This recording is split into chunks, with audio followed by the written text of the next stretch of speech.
Muchas gracias a todos por estar aquí, muchas gracias al Ayuntamiento por organizar este tipo de actividades y al Museo por acogernos y bueno, y a todos vosotros por dedicar esta mañana de fresca pero calurosa a la vez a escuchar y hablar de física.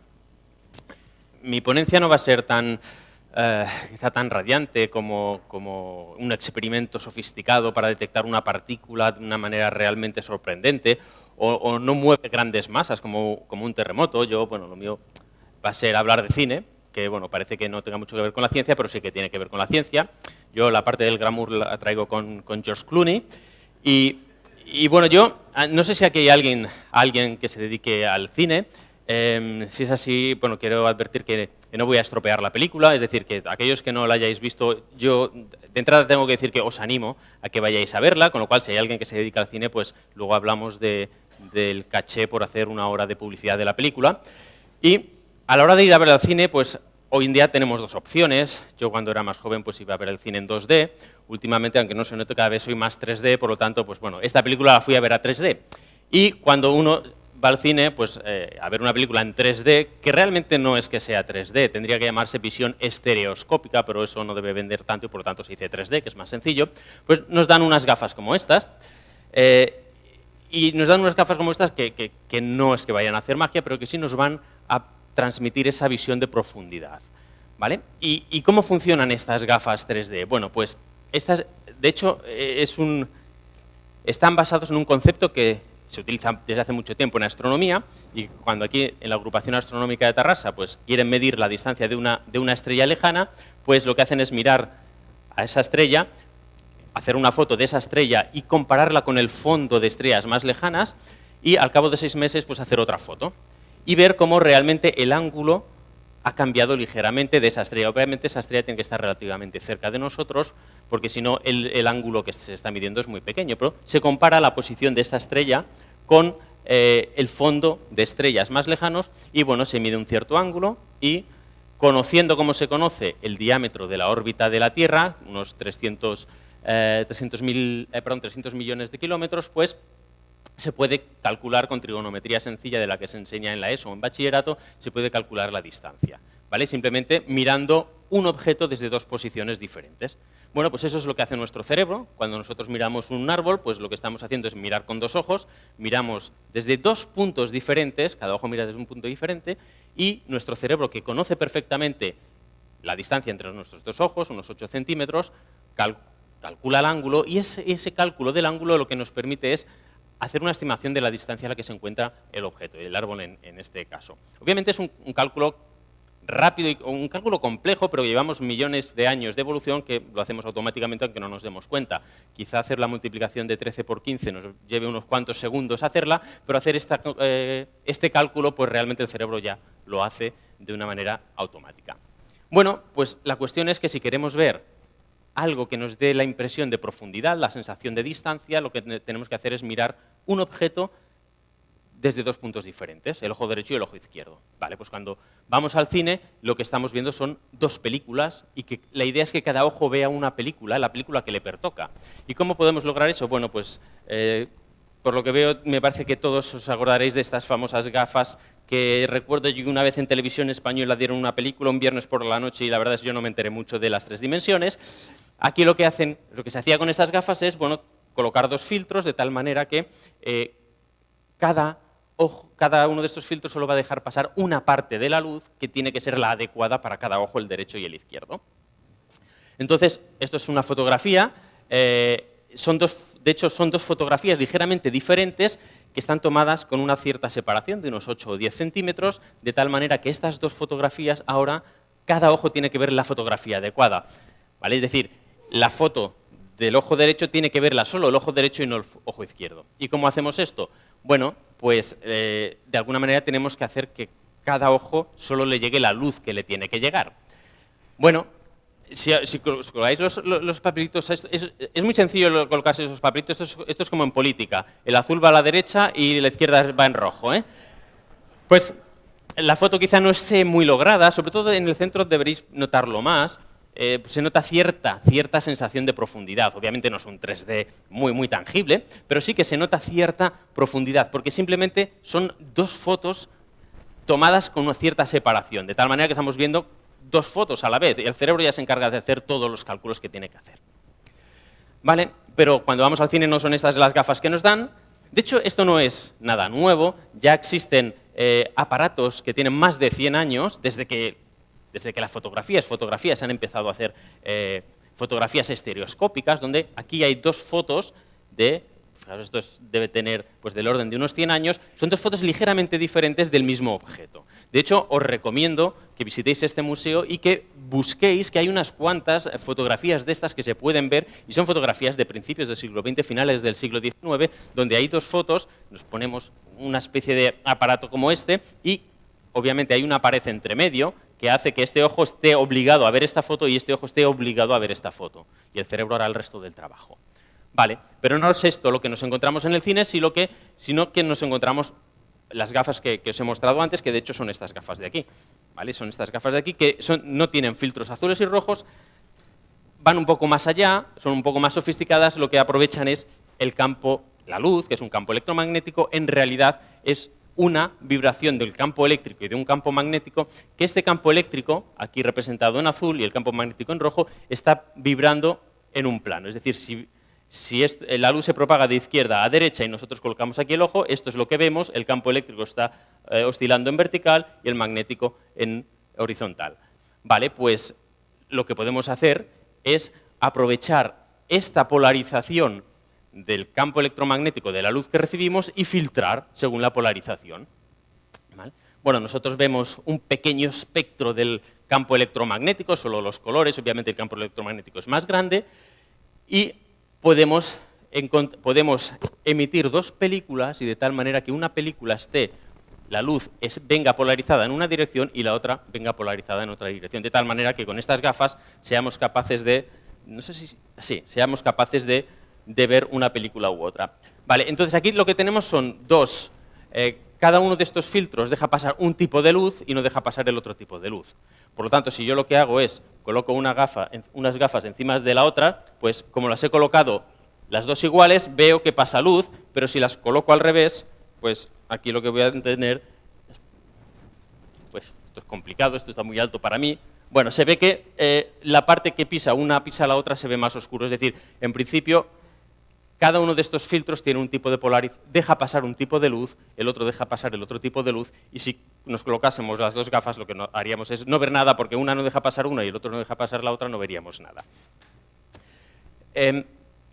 Bueno, yo aquí la polarización, estoy diciendo que es una polarización vertical, en realidad estas gafas funcionan un poco diferente, la luz que se emite está polarizada circularmente. Está polarizada circularmente porque cuando vamos al cine y la película nos interesa, estamos rectos mirando, y entonces pues las gafas funcionarían bien, pero si la película es aburrida y nos giramos, entonces estamos cambiando la polarización y no lo vemos bien. Si son de este tipo de gafas que son circulares, pues aunque no nos interese lo que vaya a decir George Clooney, aunque nos giremos, podemos verlo tranquilamente.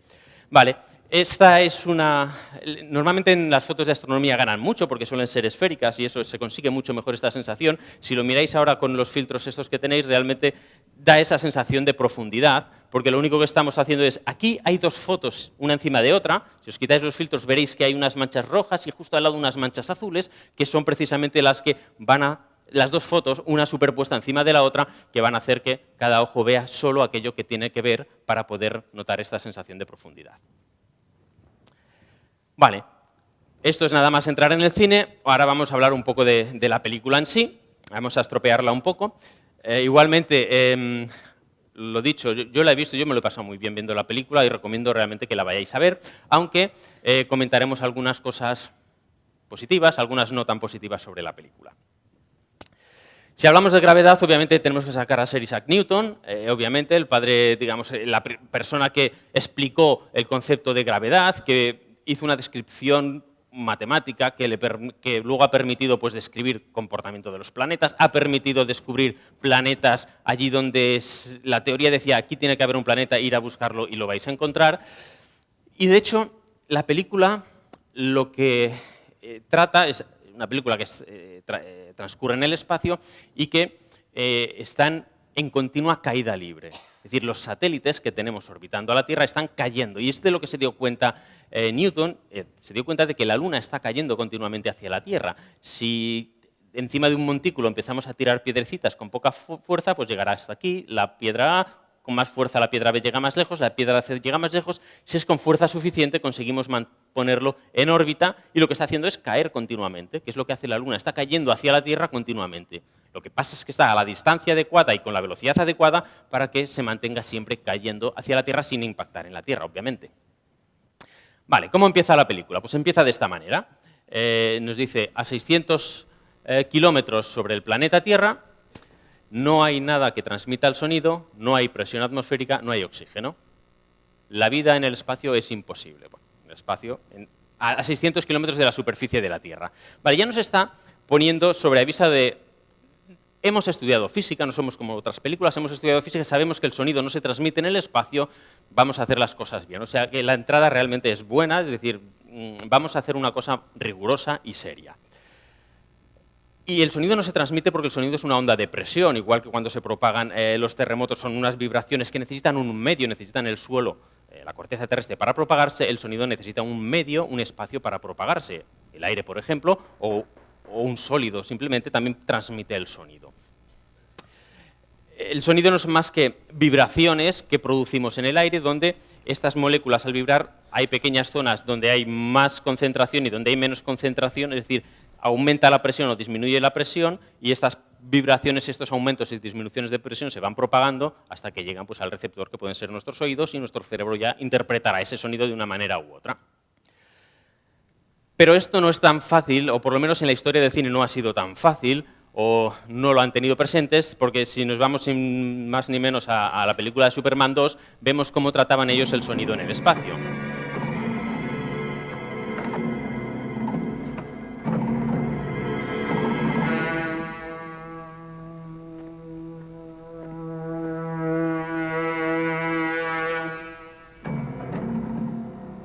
Tú. ¿Qué clase de criatura eres? Un hombre. ¿Un hombre?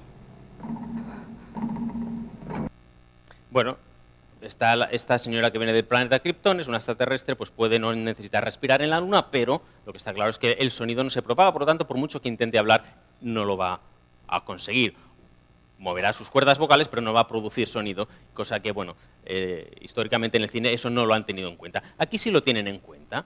Sí que tienen en cuenta que el sonido no se propaga por el vacío, aunque sí que de vez en cuando escuchamos cosas. Por ejemplo, vamos a ver estos segundos en lo cual aquí tenemos a la protagonista que está manipulando pues, en el telescopio espacial Hubble y no se oye mucho, pero algo sí que se oye.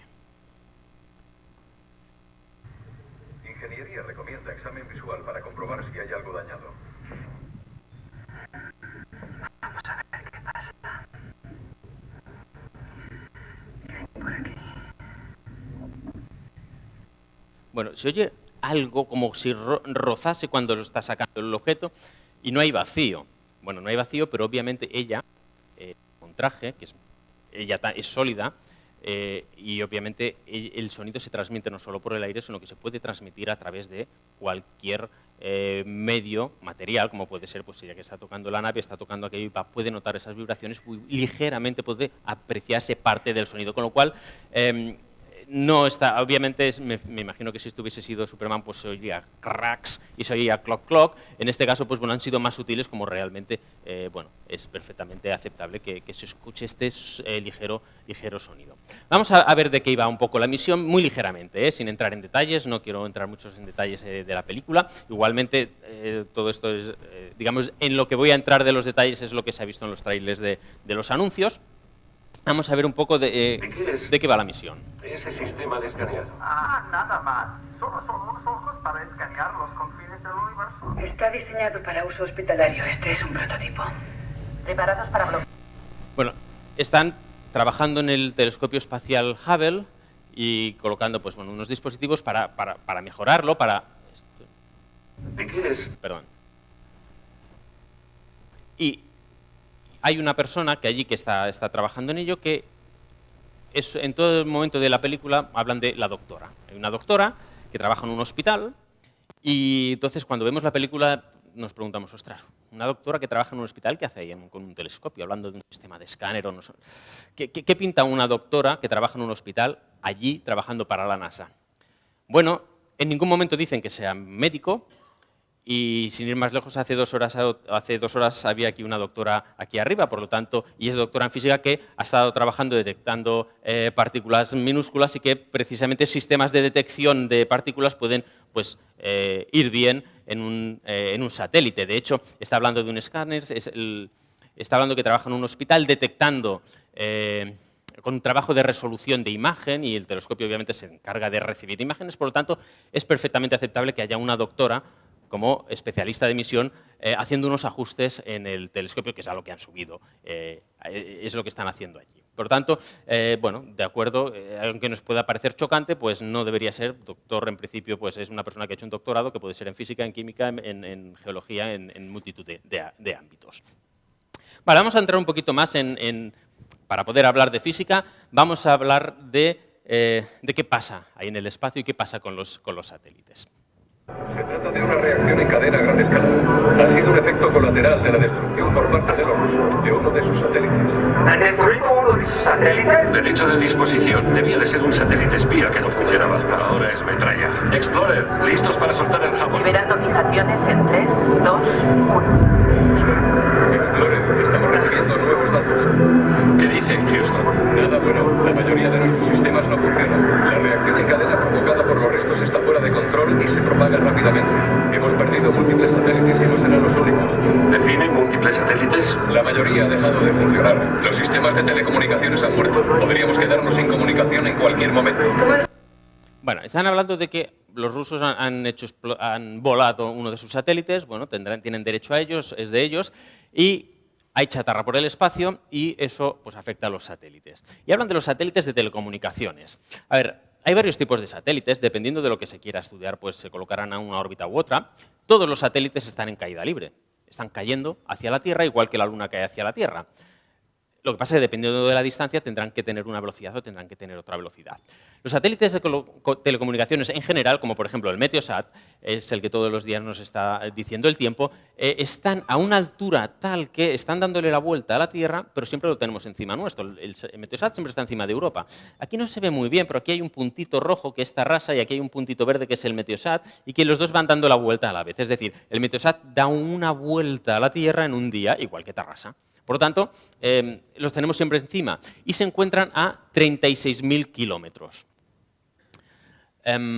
Resulta que el Hubble no se encuentra a 36.000 kilómetros, se encuentra a unos 500 kilómetros de altura, lo cual empieza a oler mal en el sentido de cómo una explosión a unos 500 kilómetros de altura puede afectar a unos satélites que están a 36.000 kilómetros de altura. Y esto es lo que no acaba de cuadrar mucho numéricamente. Pero claro, obviamente en el guión lo que querían es dejar a los astronautas sin comunicaciones para que la película fuese más trepidante. Y realmente es muy interesante y es muy trepidante, pero se podían haber buscado quizá otra excusa, ¿no? Que no fuese el hecho de volatilizar o dejar inoperativos los satélites de telecomunicaciones, porque están en una órbita completamente diferente a la que se encontraba la que se encuentra el Hubble y las demás estaciones en las que aparecen en la película.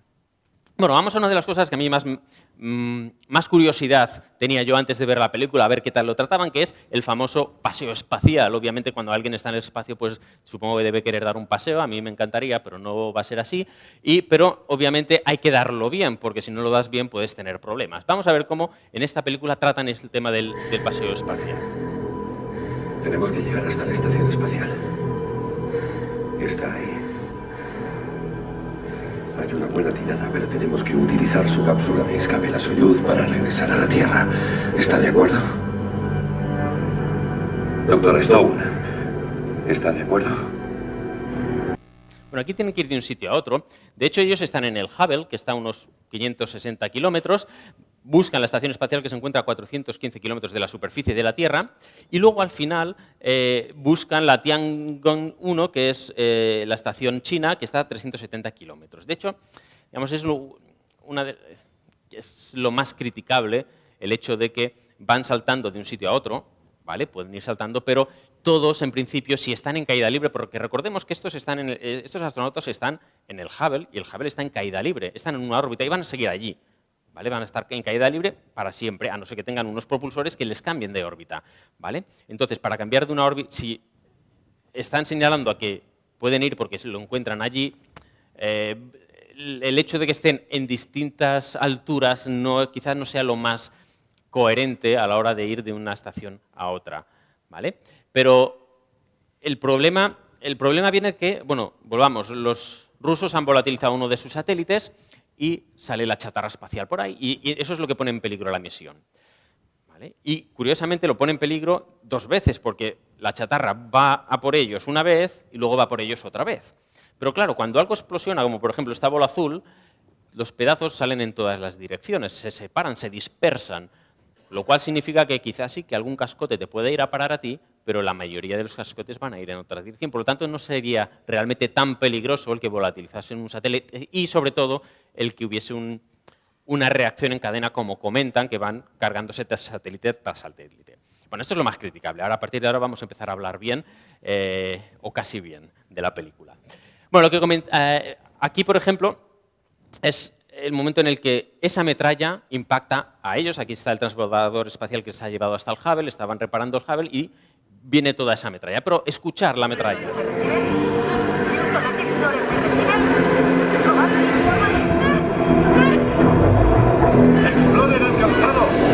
Bueno, en realidad lo que se oye es música o la banda sonora o un zumbido que no tiene nada que ver con la escena. Es decir, impacta sin que podamos escucharla porque realmente en el espacio no se va a propagar el sonido. Por lo tanto, muy bien, enhorabuena, porque no todo el mundo, o por lo menos hasta ahora la mayoría de las películas no tenían en cuenta este tipo de fenómenos. Y ahora sí vamos a lo que quería comentar, que antes había dicho, sobre la propulsión en el espacio. ¿Cómo nos tenemos que mover en el espacio? Necesito permiso para recuperar a la doctora Stowe. Concedido, Kovacs.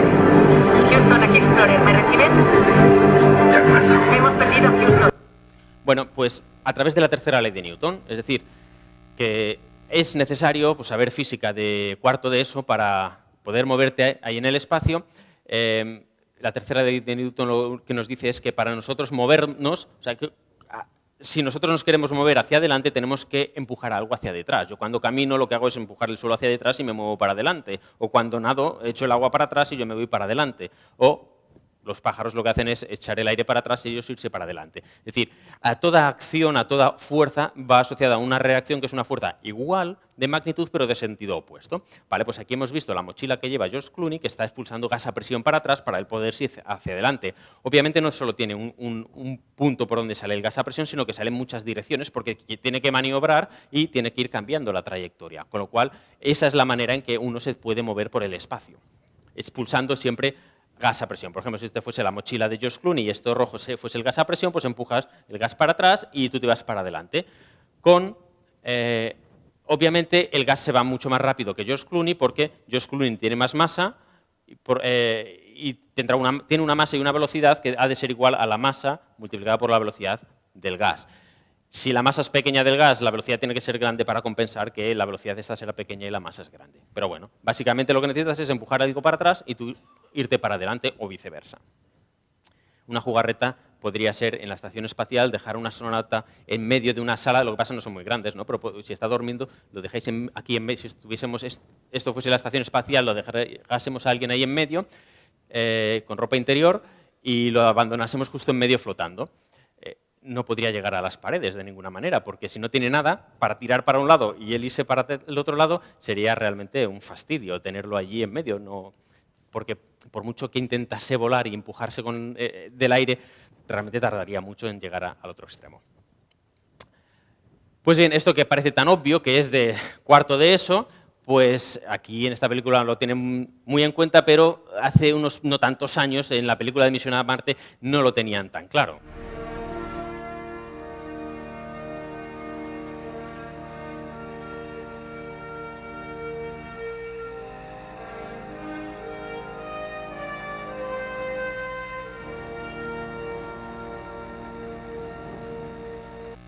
¿Os habéis fijado se estaba moviendo el protagonista, el astronauta, expulsando gas hacia atrás. Dice, hombre, pues es lo que nos has explicado, lo hacen bien. Sí, lo hacen bien, pero está continuamente expulsando gas hacia atrás. ¿Qué gasto más inútil de energía? Porque resulta, del combustible, que una vez que ya estás en movimiento, vas a estar en movimiento para siempre, hasta que te frenes. Por lo tanto, lo que deberíamos ver aquí es que está acelerando. Es decir, un impulso para atrás aumentará tu impulso, por lo tanto, tú irás más rápido. Y aquí se le ve que va a velocidad constante. Es decir, que no es tan obvio, o no ha sido tan obvio en el cine, por lo menos hasta, bueno, en la mayoría de las películas. Aquí sí que lo tienen en cuenta, y fijaros en el comentario, escuchar el comentario que hace George Clooney en esta escena. ¿No deberíamos darnos la vuelta? Otra vez vamos a la deriva. Todavía no. Lo del combustible iba en serio. A esta mochila le quedan 1 o 2 buenos encendidos, como mucho. Vale, ellos se están moviendo, están yendo hacia la Estación Espacial Internacional y calcula el combustible que le queda, sabe, 2 encendidos, es decir, 2 cambios de movimiento. Es decir, o para cambiar la trayectoria o para cambiar la velocidad. Ya está. Es decir, solo lo vas a usar cuando tengas que cambiar el movimiento, porque si no tienes que cambiar el movimiento seguirás tranquilamente. De hecho, eso es lo bueno de viajar por el espacio, que una vez que tienes la nave en órbita o la tienes viajando, paras los motores, ahorras combustible, vas a seguir tranquilamente con la velocidad que lleves si estás yendo a Júpiter o estás yendo a Plutón o simplemente pues, estás orbitando la Tierra. No hace falta tener los motores encendidos continuamente. Eso sería un gasto inútil y además estarías acelerando continuamente, lo cual quizá no es lo que buscas. Y en este caso, bueno, hay que tenerlo muy en cuenta. Lo mismo, es la tercera ley de Newton, simplemente, la que estamos utilizando, la que nuestro cerebro hace cálculos continuamente para saber cómo nos tenemos que mover, pero que gracias a varios millones de años de evolución, pues lo hacemos inconscientemente. Pero con la tercera ley de Newton hay que tener cuidado, más que nada porque nosotros hemos evolucionado en un planeta que tiene una gravedad y que tiene un rozamiento y que estamos acostumbrados a un ambiente que no es el del espacio. Y entonces hay cosas que por defecto o errores que podemos cometer por defecto, que es lo que han estado cometiendo muchas películas y que obviamente se supone que los astronautas lo tienen muy, muy por la mano. Es decir, que a veces también hay que tener cuidado con la tercera ley de Newton.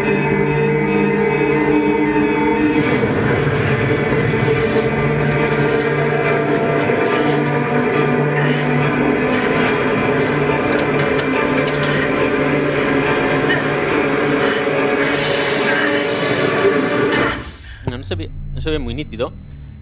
Hay un incendio en la estación espacial y obviamente hay extintores y lo que hace esta chica es coger el extintor para apagar el incendio.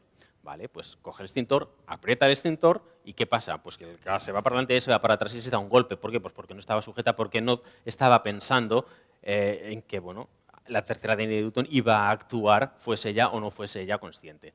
Lo cual, luego aprovecha este extintor, se lo lleva porque dice, ostras, ella no...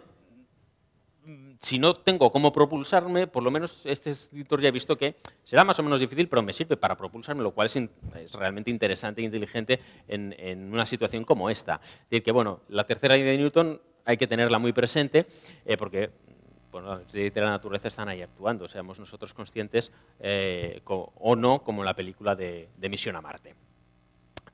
Más ejemplos de la tercera ley de Newton, más cuidado que hay que tener.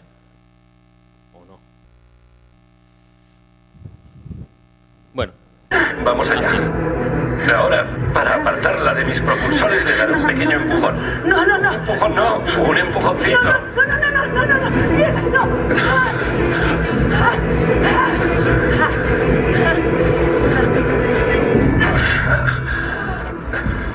¿Lo ve? ¿Dónde va usted o yo?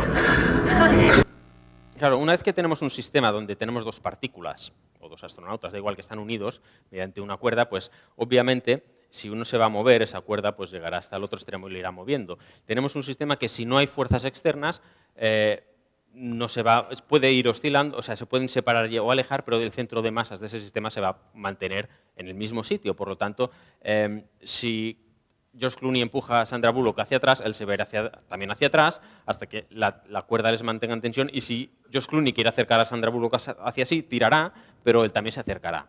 No es más que más ejemplos de la tercera ley de Newton de que es toda fuerza, toda acción lleva asociada una reacción. Vale, esa es la tercera ley de Newton, pero eso significa que hay dos más, que está la primera y la segunda. La primera lo que nos dice es que todo cuerpo permanece en reposo o con velocidad constante si sobre él no actúan fuerzas externas. Eso significa que si tenemos un cuerpo en una posición, va a permanecer en esa posición a menos que actúe una fuerza externa sobre él. O si ese cuerpo está con una cierta velocidad constante, la única manera de que deje de tener velocidad constante es que actúe una fuerza sobre él, ¿vale? Eso obviamente también es muy interesante y muy importante tenerlo en cuenta si estamos en el espacio, porque no tenemos un rozamiento, estamos ante la ausencia de bastantes fuerzas y si queremos cambiar nuestro comportamiento, nuestra velocidad o nuestra posición, necesitamos una fuerza externa, necesitamos una fuerza que nos cambie esa posición o esa velocidad.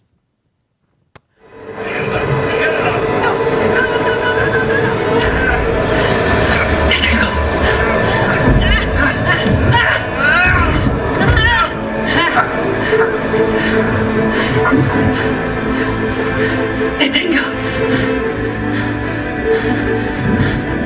¡Aguanta! Ay, perdón.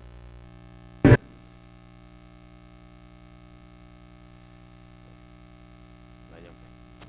Da el botón que no tenía que darle. Esto es la costumbre de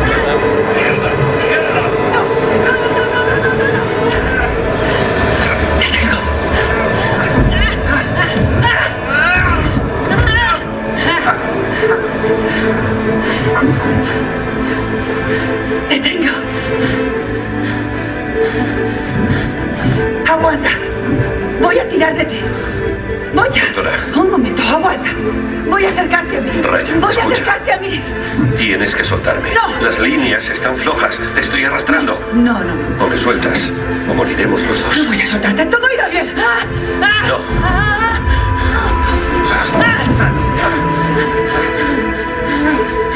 Ryan, suéltame. No vas a ninguna parte. No vas a ninguna parte. No lo decides tú. No. Por favor, no lo hagas. Por favor.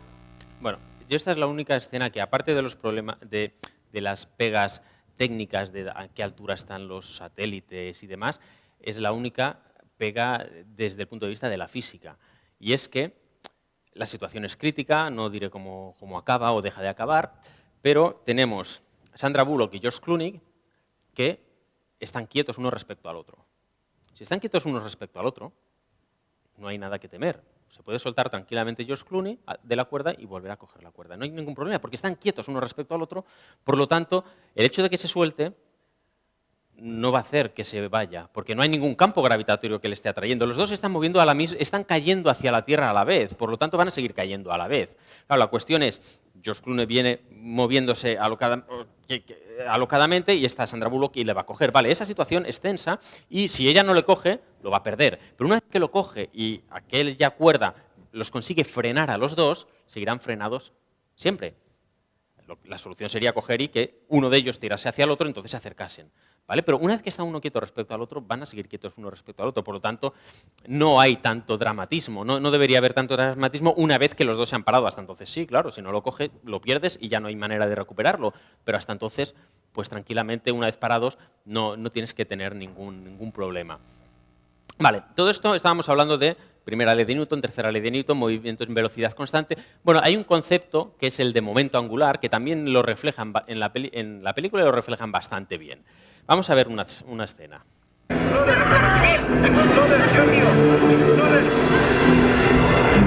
¡Astronauta fuera de la estructura! ¡Doctor está fuera de la estructura! ¡Doctor Stone, suéltese! Tiene que soltarse, si no se suelta, lo dejo tomar. Bueno, resulta que debido al impacto, pues el transbordador se pone a rotar y este movimiento de rotación pues, se tiene que conservar, a no ser que haya fuerzas externas. ¿Qué es esto del momento angular? Bueno, creo que ya es la segunda y última ecuación que aparece. Bueno, es simplemente nos da la información de cómo está rotando un cuerpo, por ejemplo, cómo puede estar rotando la Luna alrededor de la Tierra o cómo puede estar rotando un patinador que está girando sobre su propio eje, ¿vale? Este movimiento de rotación, esta cantidad de rotación, se va a conservar a menos que haya una fuerza externa o no. Por ejemplo, aquí tenemos el Sol y tenemos los planetas que están orbitando, resulta que están orbitando en una trayectoria elíptica, no es circular. Eso significa que a veces están más cerca del Sol y otras veces están más lejos. Vale, bueno, resulta que esta cantidad, cuanto más cerca esté, más rápido te vas a mover. Los planetas, cuando están cerca del Sol, se mueven más rápido. Ahora que tenemos el cometa Ison, que está a punto de rozar el Sol, se está moviendo muy rápido. Cuando se aleje del Sol, se moverá más lentamente. Va a mantener su momento angular, su cantidad de movimiento angular constante, que básicamente no es más que la distancia por la masa y la velocidad. Si tiene que ser constante y la distancia al punto alrededor del cual está rotando se hace pequeño, la velocidad se hace grande. ¿Vale? Esto se puede... Ay, no se ve tampoco muy bien esta foto. Esta foto bueno, hace referencia a uno de los módulos que hay en Cosmocaixa. Si vais a Cosmocaixa hay un módulo que es simplemente una plataforma circular con una barra y podéis poneros a rotar allí tranquilamente. Vale, pues ahí lo que podéis probar es cogeros y acercaros, abrazar la barra, o si no, alejaros de la barra y veréis cómo la velocidad con la que estáis rotando es diferente. El momento angular se ha de conservar. Cuanto más cerca estéis, más rápido vais a rotar. Cuanto más lejos, menos, más lentamente vais a rotar.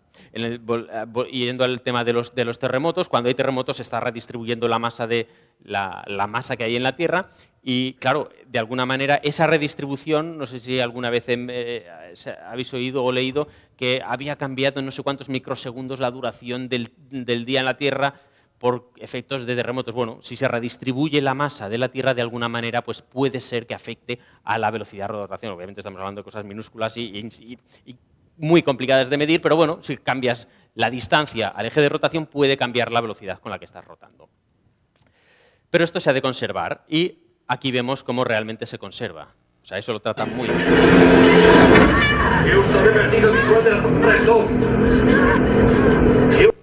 Se separan dos piezas que estaban rotando, pues se reparte este movimiento angular y cada uno rotará de una manera diferente y lo que sí ocurre es que estará rotando para siempre. ¡Le recibo! ¡Me soltado! No lo sé, estoy girando. No puedo. El GPS no funciona. No funciona. Deme una igual. Bueno, si no hay fuerzas externas, estaremos así siempre, hasta que alguien nos tire, hasta que haya una fuerza externa que nos vaya a frenar. Es decir, se va a conservar el momento angular, con lo cual, bueno, nada que criticar en absoluto a todas estas escenas en las cuales aparece el momento angular. Cosa que, volviendo y, a ver, no es que tenga nada en contra de esta película. Bueno, sí, tengo unas cuantas cosas, que bueno, otra es esta de aquí, aquí no lo tenían en cuenta, en esta película no lo tenían en cuenta, en Misión a Marte, a ver. Fijaos cómo rota tranquilamente ella sola.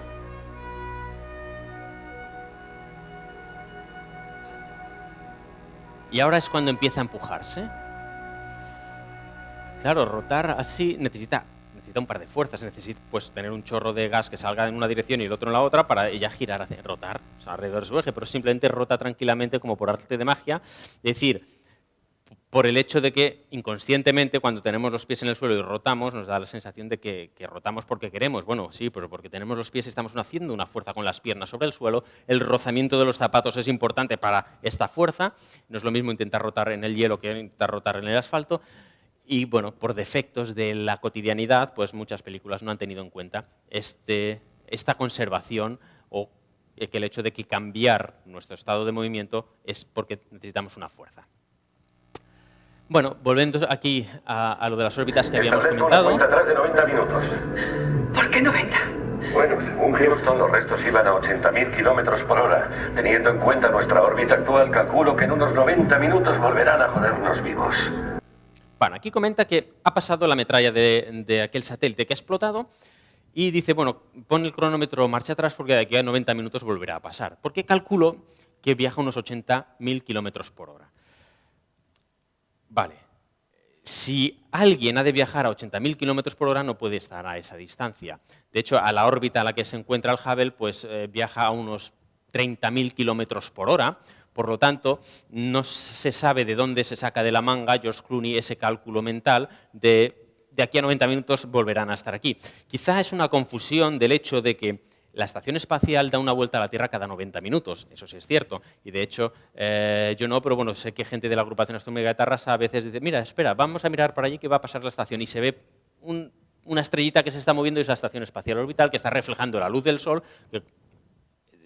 a las horas del atardecer, nosotros ya en la zona en la que ha empezado a anochecer estamos con cierta oscuridad, pero todavía recibe luz del sol por encontrarse a 500 kilómetros de altura y por lo tanto refleja esa luz del sol y se ve cómo se está moviendo.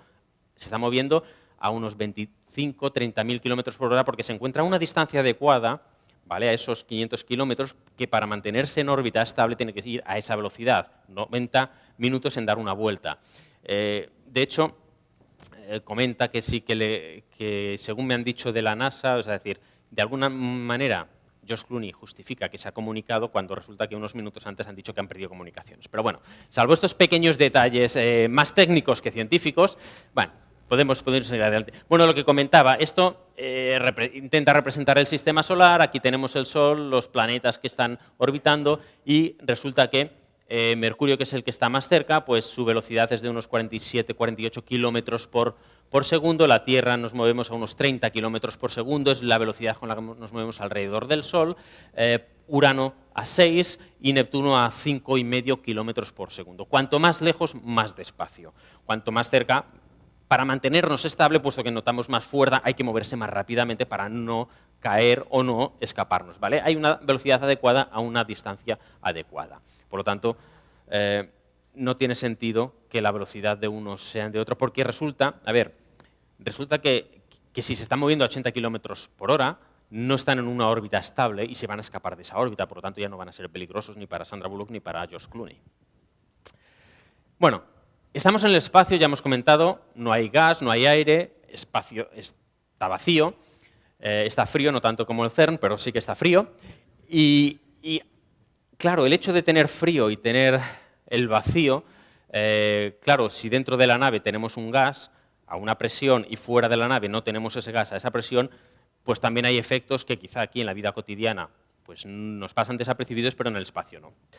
Esta es una foto de la entrada del museo, de que yo sea consciente, por lo menos 2 veces se ha representado el experimento de Magdeburgo, donde aquí había 4 caballos a la derecha, 4 caballos a la izquierda, tirando de estas 2 semiesferas.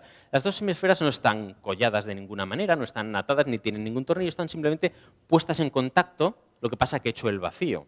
Si está hecho el vacío aquí dentro, la presión atmosférica, esos 1020 hectopascales que dice Tomás Molina, que tenemos de presión encima de nosotros, están presionando esas 2 semiesferas de tal manera que las están manteniendo unidas porque dentro no hay nada que compense hacia afuera. Por lo tanto, el vacío en contacto con un medio que tiene cierta presión pues es bastante importante. Y estos 8 caballos no eran capaces de separarlo y realmente es impresionante ver cómo tiran los caballos y no hay manera. Y luego se le da la válvula para que se escape el aire y viene una niña de 8 años, lo levanta y no hay ningún problema en separarlos. ¿Por qué? Pues porque si ha entrado aire, pues la presión es la misma, por lo tanto se puede mover tranquilamente.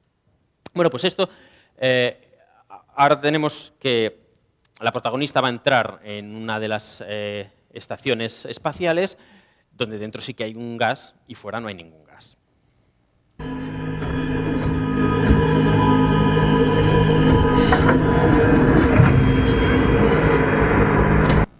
Y obviamente pues nota ese empujón, ¿vale?, del aire a presión que al abrir la puerta pues sale a presión y por eso ella se ve empujada para atrás porque ha notado la fuerza de ese gas que la estaba empujando para atrás. Esto no sé si es un guiño de 2001 en la cual hay una escena en la que ocurre lo contrario, en la cual el protagonista, por discusiones con HAL 9000, pues resulta que está fuera de la nave y quiere entrar dentro de la nave, pero HAL no le deja. Entonces lo único que se le ocurre es entrar, él está en una pequeña cápsula circular esférica muy pequeña, él está sin casco, es decir, dentro hay aire, está respirando tranquilamente, y él quiere entrar dentro de la nave grande, en una sala donde, si está abierta, todo lo que había dentro se ha escapado. Por lo tanto, ahí hay vacío dentro de la nave. Y hace lo siguiente.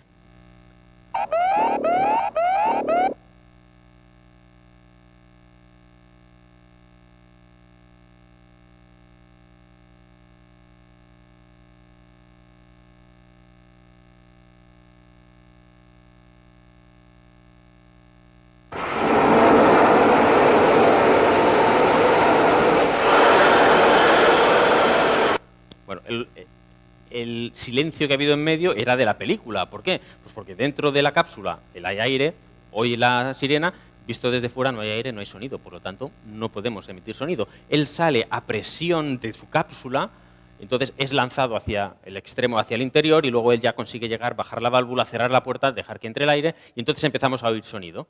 ¿Vale? Es decir, aprovecha, claro, ¿cómo sale? Él no se impulsa, simplemente aprovecha la presión que hay dentro de su cápsula, mayor o menor, pero algo, y le empuja hacia arriba, de tal manera que bueno, sale lanzado y consigue salvarse de esta manera. No sé si la escena de Sandra Bullock es un guiño a esto o no, pero bueno, por lo menos sí que están bien representadas en ambos casos. Y luego, ya para acabar, pues vemos, hay una reentrada, y en la reentrada, bueno, eso sí que se ha reflejado en varias películas. Claro, la ventaja de hacer cosas que ya se han hecho en la realidad y llevarlos al cine es que el cine ya sabe lo que pasa en la realidad, entonces lo hace bien. Lo complicado es hacer algo que no se ha hecho en la realidad, como pues, viajar por el espacio en según qué épocas e intentar hacerlo bien. Esto pues, sí que lo hacen bien, obviamente, pero bueno, ya otras películas lo habían hecho bien, como sería una reentrada en la atmósfera terrestre.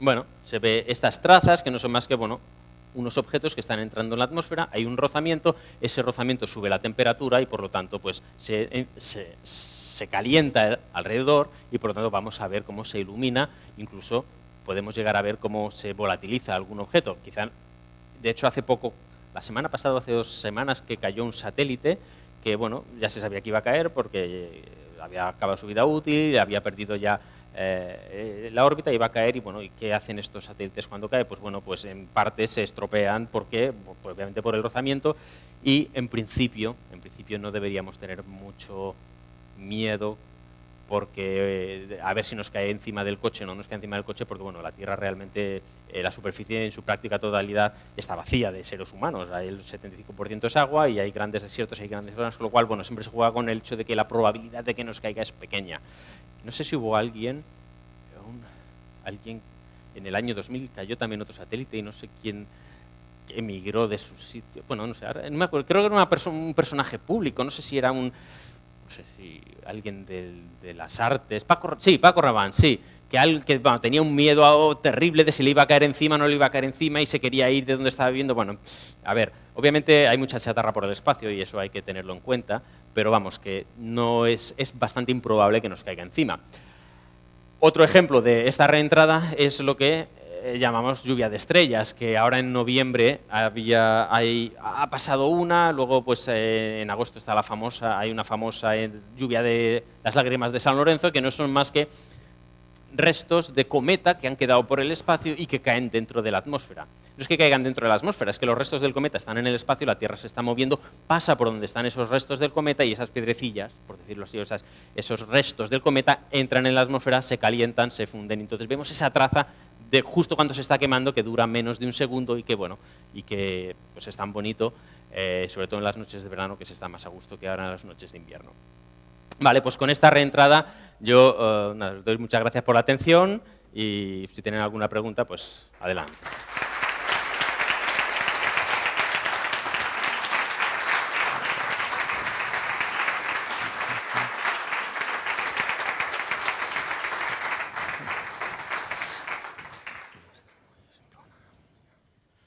Sí. Sí, un momento, y le dejarán el micrófono.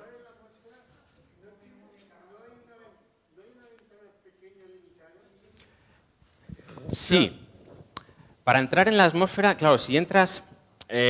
Porque una vez leí que para volver a entrar en la atmósfera hay una ventana pequeña.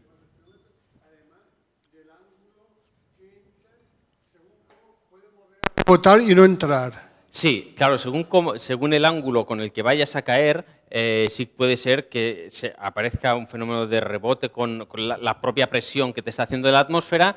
Aquí no nos dan información en la película, por lo tanto, bueno, podemos hacer... De hecho, la reentrada, ella...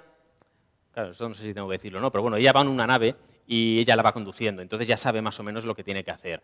Ella ya lleva 6 meses preparándose para conducirlo, pero sí es cierto que, claro, si caes muy inclinadamente te va a calentar mucho y si caes muy al ras, pues sí que puede ser que rebotes y que no consigas entrar. Sí que es cierto, sí. Pero claro, siempre y cuando no tengas motores para tú ir corrigiendo el curso, es decir, simplemente que caiga algo sin control alguno.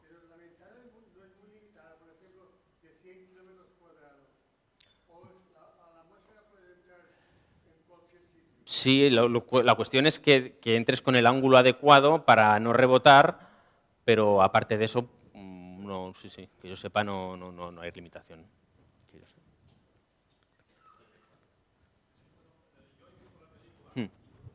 Me han interesado mucho tus explicaciones.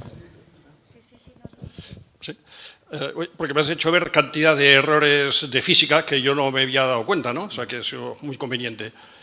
De todas formas, me queda la curiosidad de algunos efectos especiales que a mí me han apabullado, ¿no?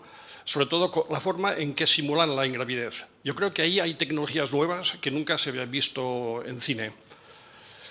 Por ejemplo, era muy impresionante ver los cordones umbilicales o los tubos de conexión, o incluso cuando se despliega el paracaídas arriba, la forma en que se mueve el tejido y los hilos y todo, aquello es de una perfección total. O sea, que no sé, ¿tienes alguna idea? Porque yo venía con la curiosidad de conocer más sobre los trucos. Vale. Porque eso creo que sería interesante si puedes explicar alguno de estos. A ver, para crear la ingravidez, por ejemplo, en la película Apolo 13 de Tom Hanks y compañía, ellos lo que hacen es suben en un avión, paran los motores, dejan que el avión se caiga, entonces están en ingravidez. Aquello dura 40 segundos, filman y vuelven otra vez a subir. Y realmente ahí no hay truco, simplemente están en ingravidez, que es lo mismo que pasa en la nave.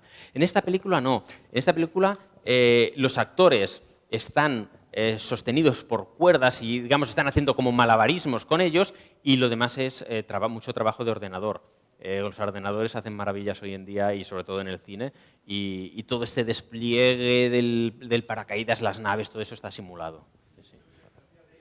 Sí,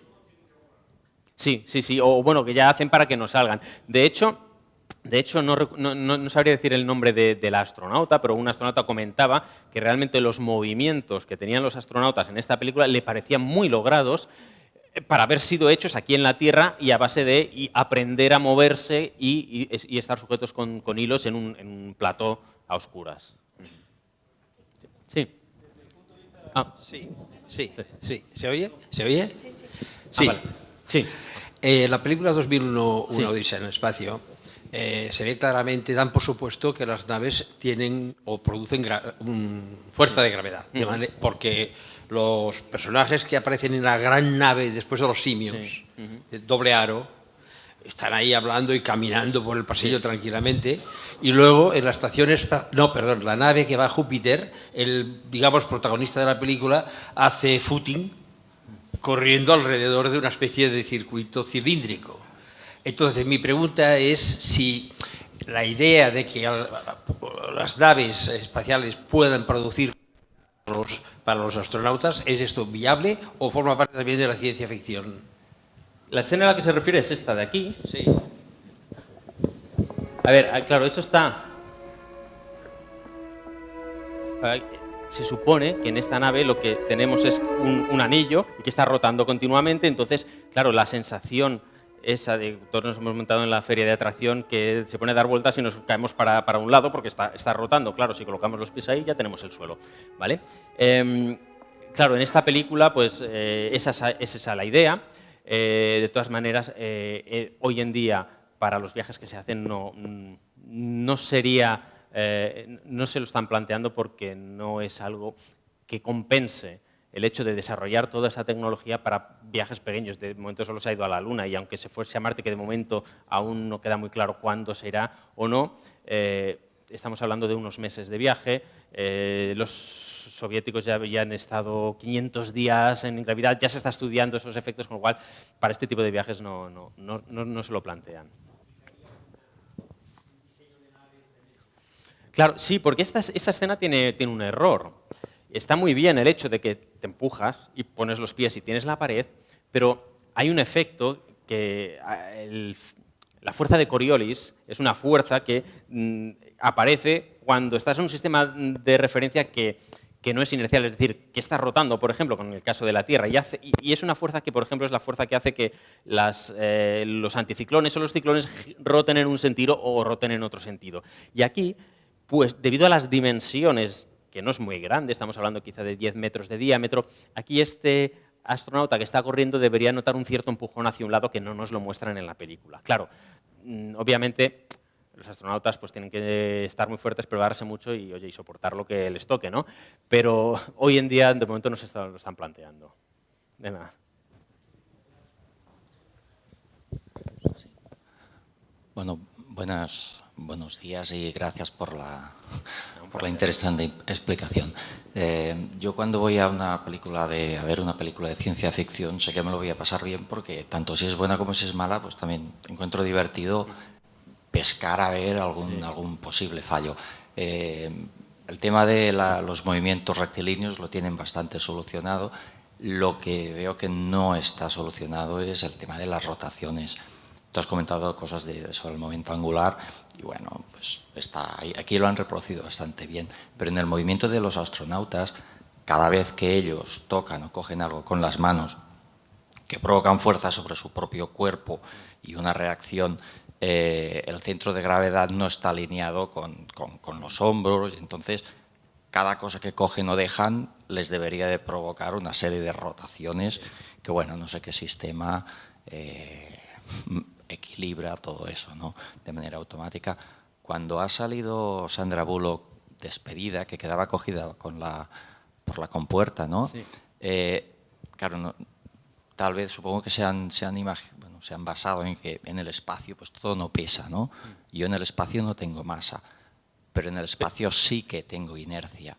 De manera que para aguantar el peso, para aguantar su masa, la inercia que tiene el cuerpo del astronauta que sale despedida para atrás, tendría que salir girando hacia atrás, digamos, y todo lo aguanta con la muñeca, con una mano cogida en una compuerta.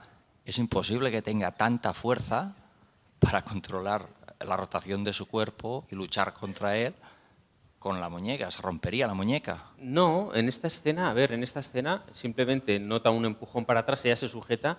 A ver, masa tiene, lo que no tiene es peso, masa sí que tiene, pero claro, todo depende de la fuerza con la que haya recibido el impacto, pero es de entender que no tiene que ser muy fuerte, muy intensa la fuerza con la que se abra esa escotilla.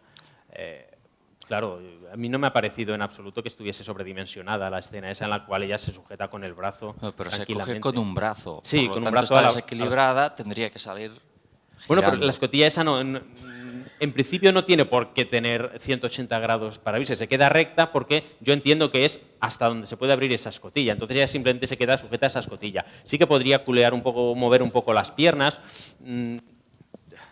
Habría que mirarlo con más detalle la escena. A mí no me ha parecido que estuviese exagerada la escena, esta en concreto. Lo que sí es cierto es que, claro, allí lo que sí que recomiendo es que busques por YouTube, por ejemplo, escenas de los astronautas que están en la estación espacial, se van filmando y se filman cómo se lavan el pelo, o cómo hacen su vida cotidiana allí, o cómo duermen, y lo filman ellos allí. Es realmente sorprendente ver cómo se mueven o se dejan de mover.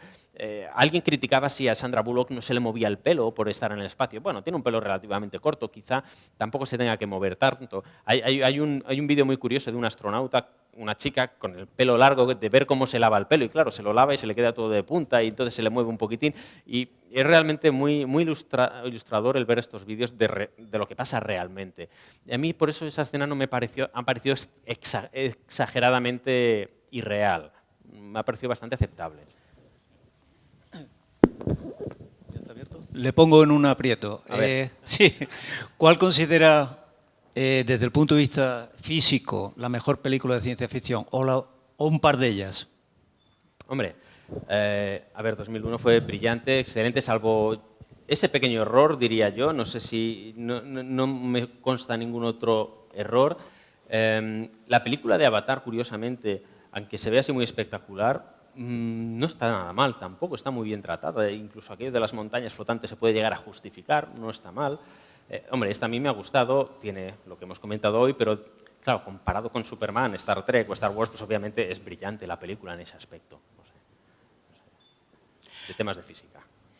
Hola, buenas tardes. Entonces, en principio, si una nave está en órbita y los cohetes no están encendidos, el silencio en el interior es prácticamente total, solamente el ruido que produzcan ellos, ¿no? O sea que sería un viaje bastante tranquilo en este sentido, ¿no?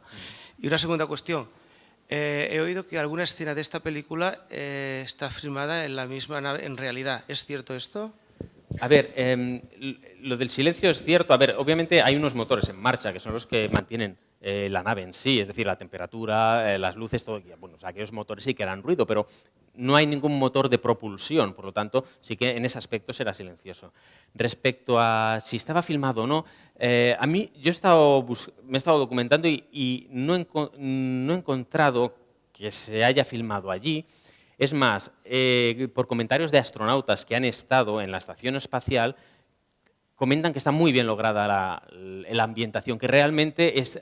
Obviamente se conoce muy bien con muchos detalles esa estación y supongo que el director pues, ya se habrá encargado de tener esa información para luego poder reproducirlo. Aparte de que obviamente ha sido todo simulado por ordenador o bastante parte de ello. Y realmente los astronautas están satisfechos gratamente de cómo de las vivencias de Sandra Bullock dentro de la estación espacial, porque a ellos les ha recordado cuando ellos estaban allí. O sea que en ese aspecto también es un apunte a celebrar.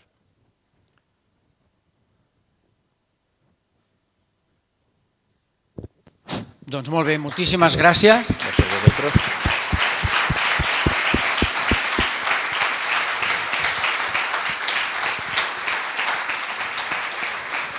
Moltes gràcies a tothom per la seva assistència i per fer que el nostre treball pugui anar més enllà dia a dia. Ara només dir-vos que tots aquells que vulguin anar a fer l'observació sobre astronomia, que s'esperin aquí fora, que llavors amb l'Andrés Aragonès, llavors ja s'organitzarà per tots aquells que vulguin. I els que no, que aprofiti el dinar i que ja és hora. Molt bé, moltes gràcies. Fins la propera.